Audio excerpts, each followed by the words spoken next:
All right, welcome back to another episode of the Black Bullion Show for goldandsilvertoday.com. Check that website out, everybody. Yes, it's a saying that will never go out of style. The stock market is not the economy.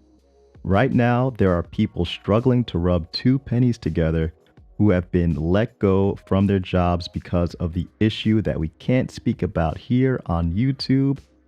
All while there are people cheering what has been happening within the stock market recently. Though we've been getting a lot of news about Moderna, AstraZeneca, and other companies readying their shots, the near-term outlook on local economies opening up and hiring people who are still unemployed looks pretty low. According to Shift Gold, Peter Schiff's website, nearly 1 in 10 companies are planning layoffs in the next 3 months. And that's on top of the more than a quarter of US companies that have already let workers go in Q4. What also looks pretty low is the outlook on any stimulus coming before the year is out. Yes, McConnell and Pelosi have recently been in talks with one another, but I honestly think it's still posturing. Now, this is very important when you're considering the fact that we've just started the last month of eviction protections for renters within the country. And there looks to be no replacement for this in sight.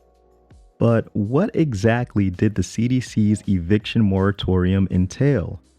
Well, according to CNET, the federal mandate doesn't prohibit late fees, although some local ordinances do, nor does it let tenants off the hook for any back rent they owe. It also doesn't establish any kind of financial assistance fund to help renters get caught up, a safeguard some say is critical to preventing a massive wave of evictions when the ban eventually lifts. Many cities and states, however, have set aside money to help with rent. The order only halts evictions for not paying rent. So, renters will still have to pay under any of those conditions that I just mentioned.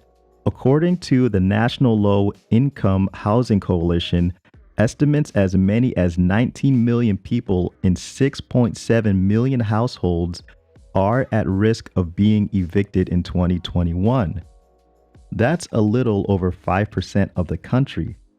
Not only that, 5.8 million adults say they are somewhat to very likely to face eviction or foreclosure in the next 2 months, according to a survey completed November 9th by the U.S. Census Bureau. That accounts for a third of the 17.8 million adults in households that are behind on rent or mortgage payments. The real economy is not looking very healthy at the moment, and the likelihood of more people losing their homes in lieu of a replacement eviction moratorium looks dire. In addition to renters, homeowners were allowed to pause their mortgage payments until March of 2021. If the Biden administration is voted in by the Electoral College, the likelihood of extending that through Nancy Pelosi's HEROES Act is high, given that housing assistance and extensions to the eviction moratorium and foreclosures are outlined within the bill. So, there is extreme pressure to get the HEROES Act or something like it passed as soon as the inauguration ends. It will have already been 3 weeks since the eviction moratorium would have ended, and it would be 2 months away from homeowners having to repay mortgages. I think that there is a high likelihood that one of the first things that Biden's administration will do is pass the HEROES Act or whatever its equivalent will be at that time. But that's just my opinion, guys. Let me know what you think in the comment section below, and we'll see if we can hash this thing out together. Thanks again for watching. Please hit that like button. Please subscribe if you're new. It's Black Bullion for goldandsilvertoday.com.